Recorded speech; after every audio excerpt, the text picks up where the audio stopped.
Magandang umaga mula sa DOST Pag-asa. Ito ang ating update patungkol sa minomonitor natin na si Bagyong Tino. Base sa ating latest na update patungkol sa lokasyon nitong si Bagyong Tino, ito ay huling namataan dito sa vicinity ng Bacolod City, Negros Occidental. Subalit meron din tayong update dahil sa susunod na slide ipapakita natin yung ika-4 na beses na naglandfall na ito si Bagyong Tino. Sa kasalukuyan, ito yung lokasyon na kung saan naroon itong si Bagyong Tino. Ito ay may taglay na lakas ng hangin malapit sa mata na umaabot ng 140 km per hour at pagbugso o bigla ang paglakas ng hangin sa paligid nito na umaabot ng 195 km per hour. Ito ay kumikilos pakanluran sa bilis na 25 kilometers per hour. At dito, base sa ating radar images, ayan, ito na yung ika-4 na paglandfall niya kaninang 11:10 ng umaga sa San Lorenzo, Guimaras. So yung unang landfall niya ay kaninang madaling araw sa Silago, Leyte, 5:10 naman kanina sa Borbon, Cebu. Ikatlo naman ay 6:40 ng umaga sa Sagay City, Negros Occidental. At yung latest na landfall niya ay yung binanggit natin kanina sa San Lorenzo, Guimaras.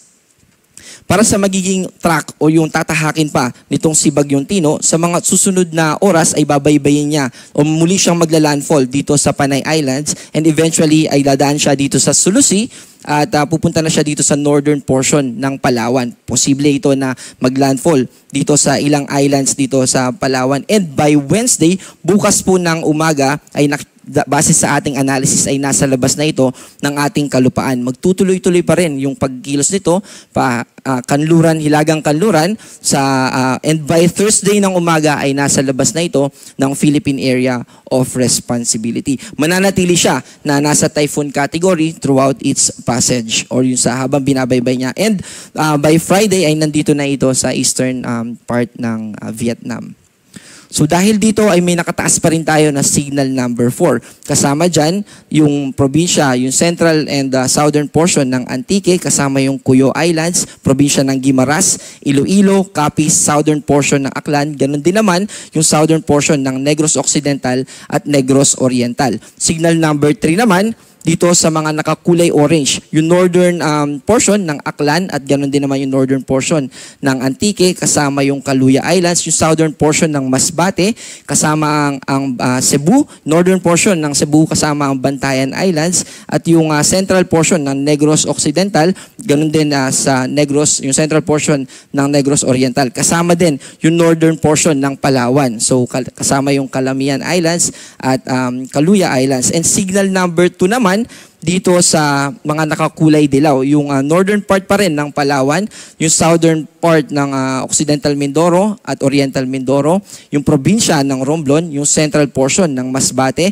yung western section nitong Biliran, ganun din yung western part ng Leyte, kasama yung Camotes Island, yung natitirang bahagi ng Cebu, yung central part din nitong Negros Occidental at central part ng Negros Oriental, at yung northwestern part nitong probinsya ng Bohol. Signal number 1 naman, itong mga nakakulay asul. So yung central part ng Palawan, kasama rin yung central and northern part ng Occidental Mindoro at Oriental Mindoro, yung southern portion nitong Marinduque, southern Quezon, kasama yung Burias Island, Ticao Islands, yung northern, northeastern part nitong probinsya ng Masbate, yung southwestern part ng Albay, yung probinsya ng Sorsogon, western portion nitong northern Samar, yung western and central portion nitong probinsya ng Samar, northern and eastern portion nitong Biliran, natitirang bahagi ng Leyte, northwestern portion nitong southern Leyte, at natitirang bahagi ng Cebu. Ganon din naman dito sa probinsya ng Siquijor at natitirang bahagi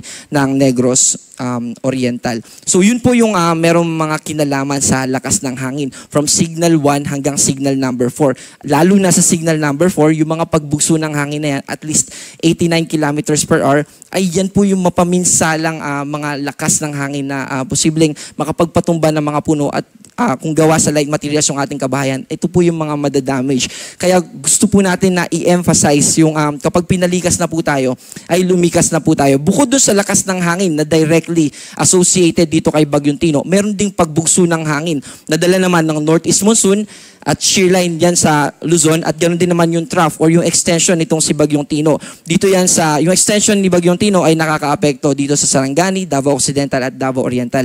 Dahil naman sa amihan at sa wind shear may pagbugso din tayo ng hangin dito sa Cagayan Valley, Cordillera Administrative Region, Ilocos Norte, Ilocos Sur, Central Luzon, Metro Manila, Calabarzon, Mimaropa at Bicol Region. Maaring umabot ng 88 kilometers per hour yung mga pagbugso ng hangin na yan. Kaya mag-ingat pa rin po tayo. Magpapatuloy po yung pagbugso ng hangin na yan hanggang sa Wednesday.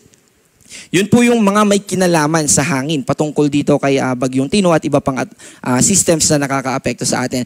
Ngayon naman, yung mga pag-ulan na magiging epekto sa susunod na 24 oras, ngayong tanghali hanggang bukas ng tanghali. Itong mga nakapula po, ito yung torrential rains na more than 200 millimeters na pag-ulan yung ating nakikita. At ibig sabihin ng ganitong amount, posible yung widespread na mga pagbaha. At kung nakatira tayo sa mga bulubunduking lugar, kung nakapula po yung probinsya kung saan tayo nakatira, ay posible din yung mga landslide. Dito yan sa probinsya ng Palawan, Antique, Aklan, Capiz, Iloilo, Guimaras at Negros Occidental.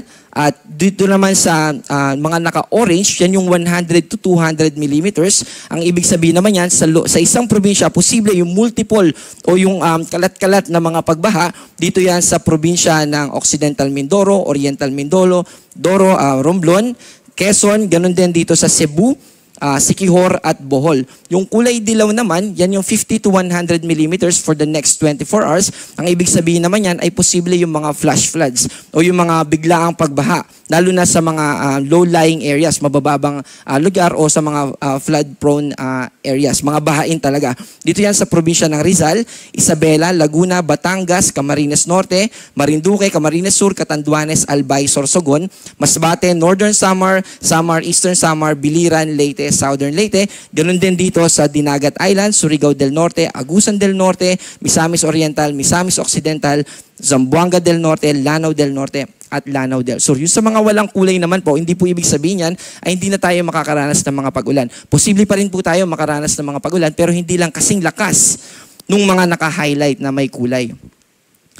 Simula po bukas ng tanghali naman hanggang sa susunod na hanggang sa Thursday ng tanghali, magpapatuloy pa rin yung mga pag-ulan. By this time, nandito na po sa West Philippine Sea itong si Bagyong Tino.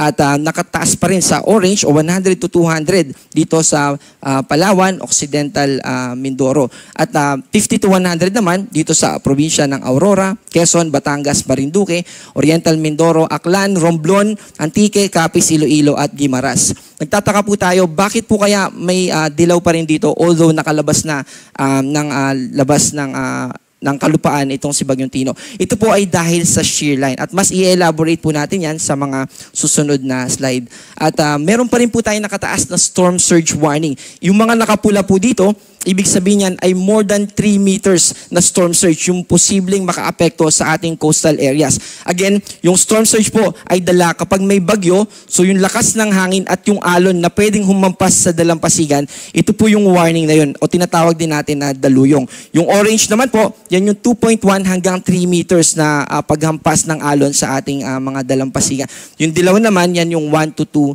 meters. Kaya kung nakatira po tayo sa coastal areas ay at alam natin na posible tayong maabutan ng ganito kalalakas na alon ay makipag-coordinate po tayo sa ating LGUs o local DRRM offices.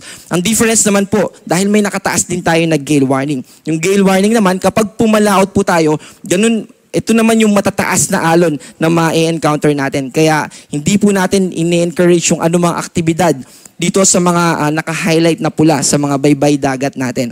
At ganoon din naman dahil sa northeast monsoon ay may pagbugso din tayo o matataas na alon kapag pumalaot tayo dito sa may probinsya ng Cagayan or northeastern part ng Luzon, ganoon din dito sa Quezon and coastal areas ng Bicol region at yung buong Visayas, ganoon din sa southern part ng Mimaropa, particular na dito sa northern portion ng Palawan.